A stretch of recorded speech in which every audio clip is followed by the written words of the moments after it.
Hey, my name's Tom, and about half a year ago, I quit my job back home in Germany. I left everything I had behind to go on a 5-month adventure across 7 countries, and this is my story.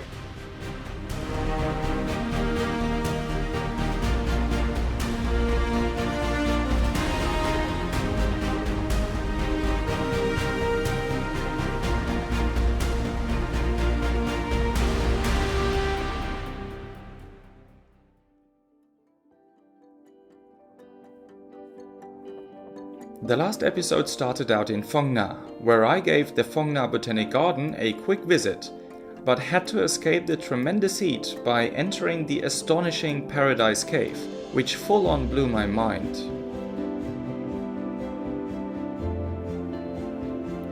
After yet another sleeper bus ride, I got to Hue, where I not only visited some lavish mausoleums, but also the abandoned water park of Hue.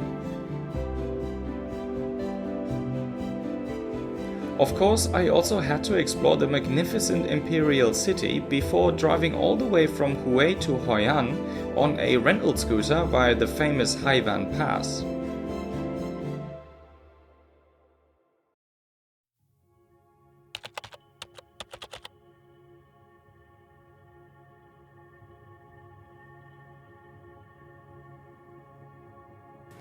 So welcome to Hoi An, arguably the most beautiful city that you could find in Vietnam, which is right in the center of Vietnam.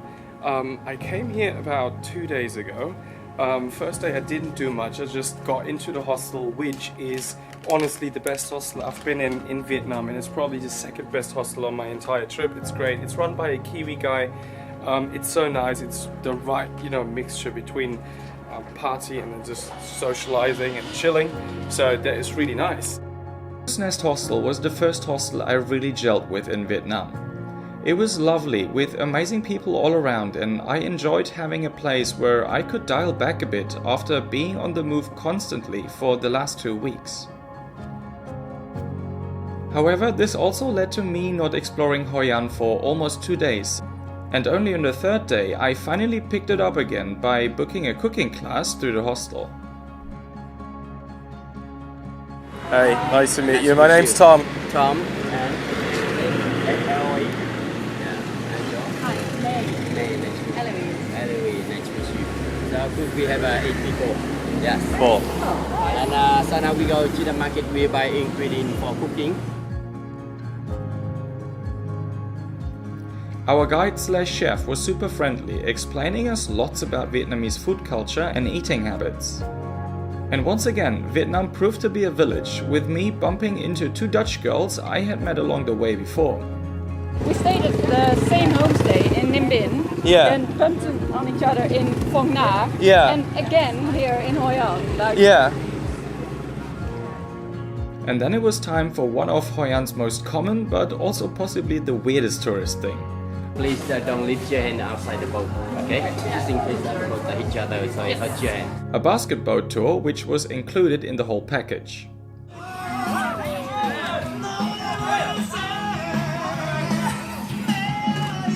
This is so weird. This is like such a weird thing.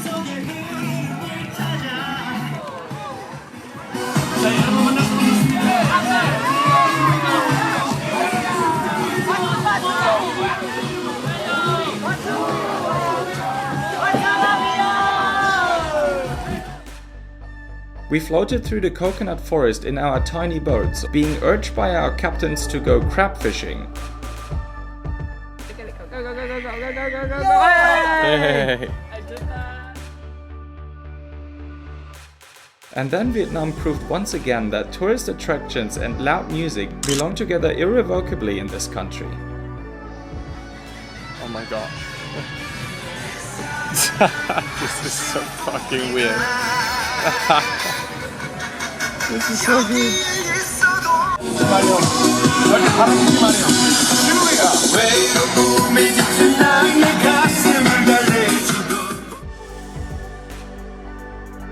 We started the cooking tour by learning how to make rice paper from scratch.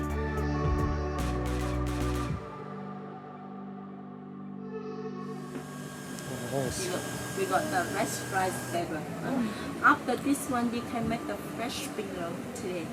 or the rice noodle set in the market, the rice noodle.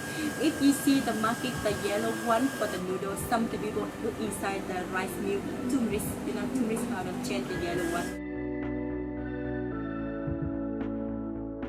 The cooking itself was a lot of fun, but actually way too hectic to film much.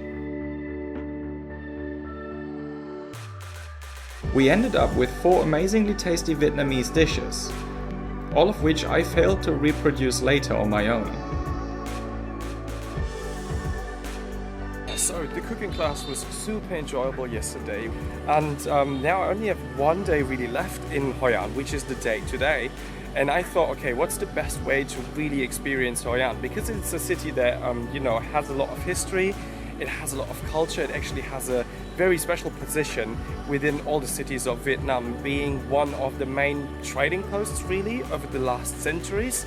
Having a lot of Chinese influence, but also Japanese influence and then French influence, because all these different nations took over Hoi An for a couple of years, sometimes decades or centuries. So Hoi An is super interesting. There's a lot to see in Hoi An. There's really a lot to learn about Hoi An, and this is why I booked myself into a walking tour that is organized by the hostel, or is offered by my hostel. And yeah, I'm yet about to find out what Hoi An is all about, and what I heard is that this walking tour is a really good one to really dive into the interesting cultural mix that or mixture that Hoi An has to offer. We'll see. Also, I feel like I'm getting a bit sick again, but yeah, that doesn't put me off doing the walking tour. So we'll see what the walking tour is going to be like. To show you Hoi An today. Today I would like to tell you my personal story about the history, about the local culture here. In terms of local culture, I've been focused on the religion, spirituality.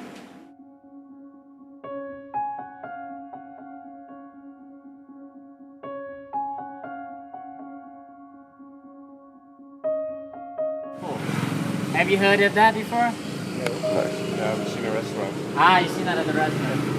People remember, it was the old name of Hoi An. In the past, there were several names, Hoi An, but nowadays, 100% of people call Hoi An.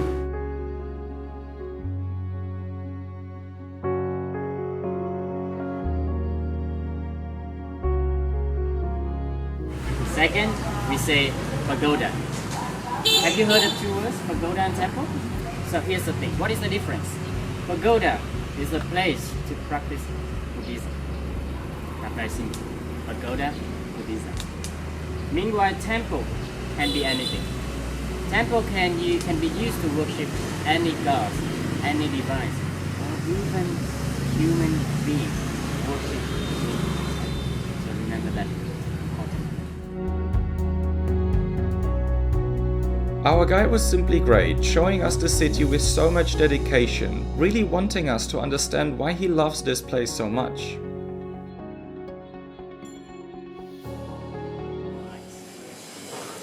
And in the middle you see the yin-yang circle. It's balance, energy, harmony with the nature. And the cross by here remind you when you enter the house, you look down a little bit as a way to pay respect to the owner. You see, one of the reasons I love the houses, it's not only a living place, it's the place to teach the next generation, the ancient wisdom, and so many philosophies. When you go inside, you will see. Okay.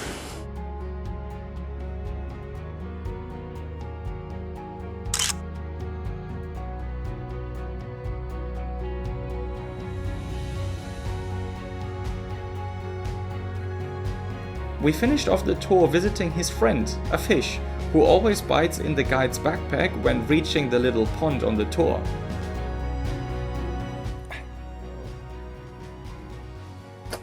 Oh no, he's full on biting in it. All in all, the tour was a fabulous end to a bunch of fabulous days I had in Hoi An.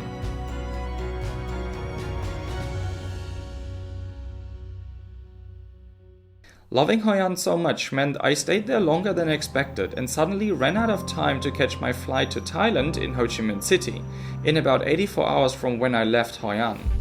As the train would have taken around 36 hours, I opted for a spontaneous flight from Da Nang to Ho Chi Minh, as I was nervous to miss my flight when opting for the much longer train ride.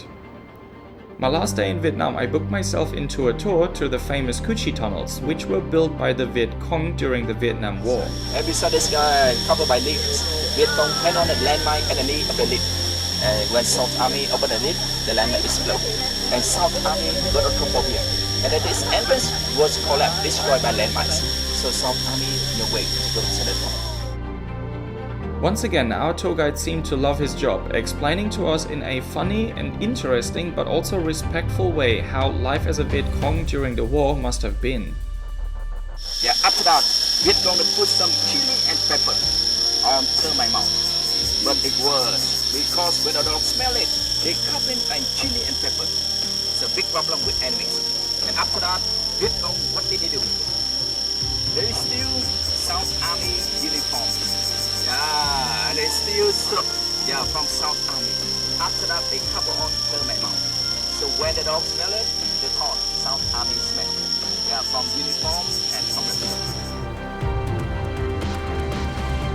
The tour was pretty decent, apart from a lunch stop next to a shooting range on which tourists were shooting M16s and AK-47 assault rifles, making the lunch break feeling like you were in an actual war zone.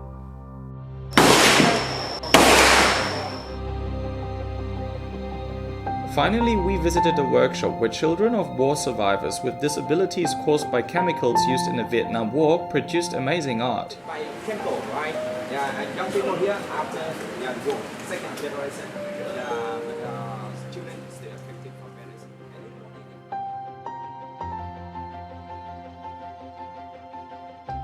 Whilst it was great to see the art being produced, the tiredness resulting of the 3 weeks of constant travels suddenly hit me like a sledgehammer, and it was hard for me to appreciate what I saw in the way I should have, since all I could think of was a good night's sleep in my hostel room before flying out to Bangkok the next day.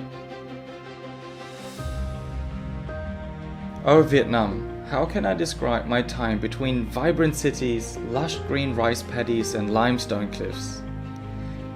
Traveling through you amazed me. It left me speechless, and at the same time it took so much energy off me that I now know what everyone means when they talk about travel burnout. Traveling through you was so exhausting that by the time I got to Ho Chi Minh, I was actually feeling really sick. But you've had so much character, you were authentic. A bit rough here and there, and especially with the hustle and bustle in your biggest cities, sometimes almost too much to handle. But as a traveler, I felt I was getting to know you the way you are, without you wearing a wannabe tourist destination mask all the time.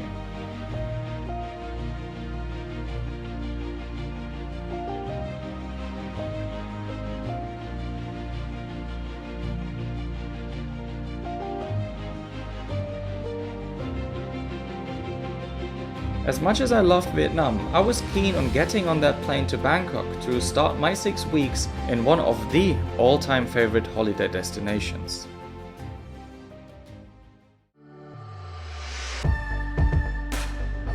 Alright, so I've made it to Bangkok airport. Flour, a rice flour put into the small bowl and add cocoa. Going to the former King's Palace, so it's called the Grand Palace.